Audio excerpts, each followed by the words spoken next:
All right, let me ask you a question. What would you do if someone offered to cure your soul-crushing loneliness by comforting you with their body, for free? They don't want cash, they say, just a small gift. This isn't some hypothetical scenario. This is a true story that went down a few months ago in the massive Chinese city of Nanjing, and it's about the bait that dragged hundreds of men into an inescapable hell.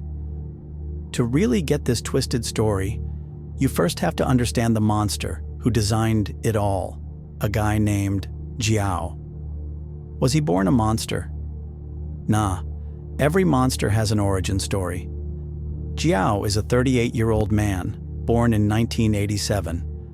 There aren't a lot of public records about his childhood, but based on what criminal profilers and psychologists have pieced together, we can paint a pretty grim picture.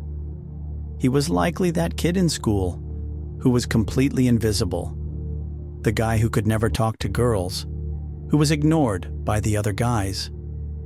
The textbook definition of a loser in a hyper-competitive, male-dominated society, maybe because of his looks, his timid personality, or his family background.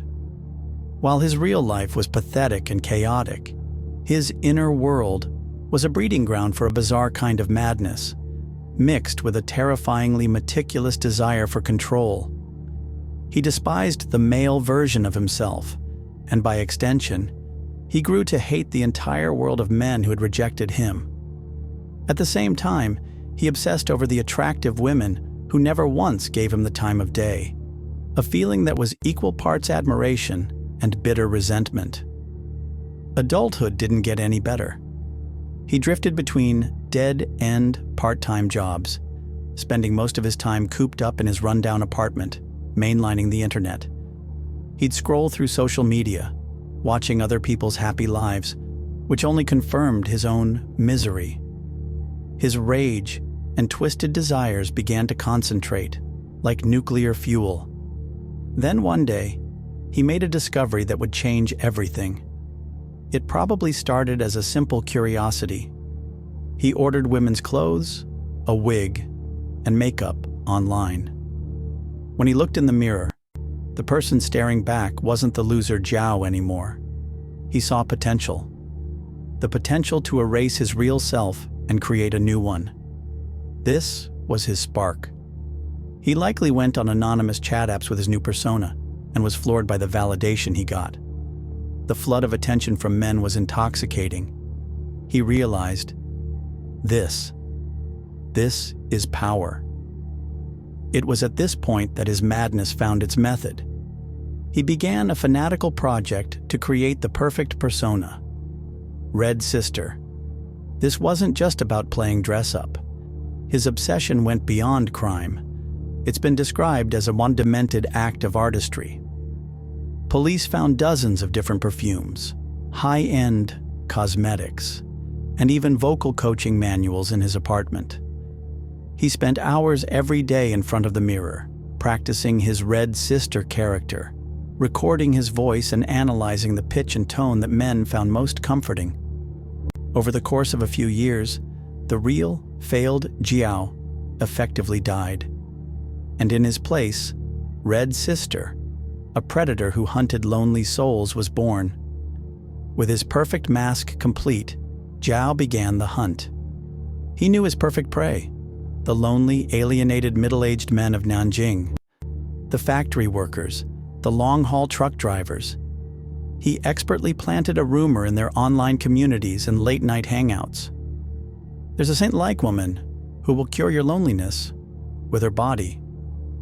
The key was the gift system. By accepting cooking oil or fruit instead of cash, he gave the men a psychological loophole.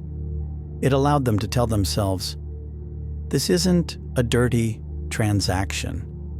This is a pure connection between two lonely souls. It erased their guilt. So, after days of hesitation, torn between shame and a desperate need for human warmth, these men would show up at his apartment. And when they're there, his performance was flawless. He wouldn't immediately make a move. He'd serve them warm tea, sit down, and start what felt like a genuine therapy session, masterfully zeroing in on their deepest insecurities. The moment a man felt truly seen and understood, maybe for the first time in decades, she'd lean in and whisper, "You've been through enough. Come here. Let me take care of the rest." At that point, the men saw her as a savior. They followed her to the bedroom without a shred of doubt. Okay, so here's the question on everyone's mind. How the hell is that possible? How can you do it and not know? This is where Jiao's meticulous planning came into play. He controlled every variable. First, the lighting. The bedroom was always kept almost pitch black, lit by only a single dim red mood light. Second, the psychology. The men were already completely under his spell, in a state of mind where they weren't looking for red flags. Third, the technique. According to reports, Jiao used sophisticated methods during the act itself, meticulously concealing certain parts of his body and insisting on specific positions to prevent his gender from being discovered. It was a perfectly calculated performance, and the entire thing, from the moment they walked in to the moment they left, was being recorded by hidden spy cameras. With the videos he collected, he started building his underground empire. According to the police, the explicit films were sold through a VIP membership system on Telegram. Through these channels, he raked in hundreds of thousands of dollars. He was a saint of comfort offline and a porn baron online. So how did this empire collapse? And how did the videos get out?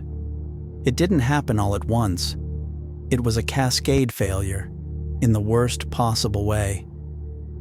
It started with his own VIP members. A few of them, wanting to show off, started sharing the videos they'd paid for in small private chat groups. This was the initial leak. The problem was, someone in one of those private groups took the videos and dumped them all onto a huge anonymous online forum, the kind of place where the darkest parts of the internet fester. From there, it was game over. The posts went viral, and people started downloading and re-uploading the clips everywhere, especially on China's biggest social media platforms, Weibo and TikTok. And just like that, a secret shared by a few degenerates became a nationwide scandal overnight. It was at this point that the horror mill went into overdrive and spat out a terrifyingly specific number. There are 1,691 victims. That number was pure gasoline on the fire, making the scandal go nuclear. Now, to be clear, the Nanjing Public Security Bureau officially came out and debunked this, calling it a wild exaggeration. According to their official announcement, the actual number of confirmed victims was 237. Obviously, 237 is still a horrific number, but that insane 1,600-plus rumor was what really cranked the public panic up to 11. With the public in a full-blown panic, the police launched a massive investigation and finally arrested Jiao. But the story doesn't end there. For the victims, the real hell was just beginning. The leaked videos led to a brutal online witch hunt, a human flesh search engine. Using AI facial recognition, online sleuths exposed the identities of the men in the videos, their names, their jobs, their families. The secondary harm was catastrophic. One man was fired from his factory the next day. Another man's wife was ostracized by her community, and she left with the children. They were subjected to relentless stigma at work and home, and complete social ostracism.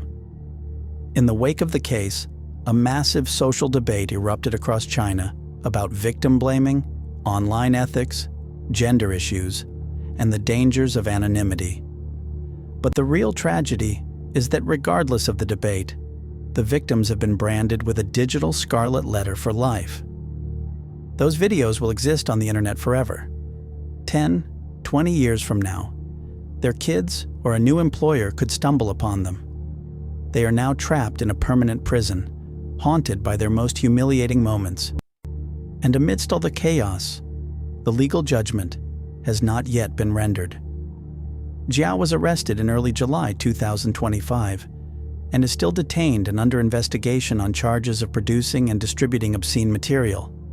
But the trial is not yet over. Therefore, what his final sentence will be, what the exact amount of his criminal profits will be calculated as, and how many more undiscovered victims there are, will be revealed to the world through the coming legal battles. So, here's the final question we have to grapple with. Were these guys blameless? This is where the debate gets most heated. One side says, they played a part in it, right? They were trying to cheat on their families. They argue that their initial choice was the starting point for the whole tragedy. But the other side pushes back. Even if they made a morally questionable choice, is the right consequence to have their jobs, families, and lives completely destroyed for the whole world to see? It's like getting a life sentence for a parking ticket. The punishment doesn't fit the crime. In the end, while it's hard to call them innocent victims, whether the ruin they experienced was a fair price. For their initial decision is a question we all have to think about. And that's the full story. His crime was a demented act of revenge on a life of failure, but the process was chillingly meticulous. The bizarre coexistence of these two things is what created the monster known as Jiao. So, who's the real villain here?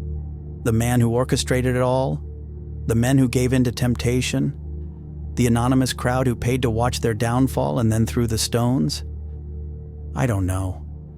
Maybe the scariest thing is just the world we live in, where loneliness has become a bigger monster than any single person.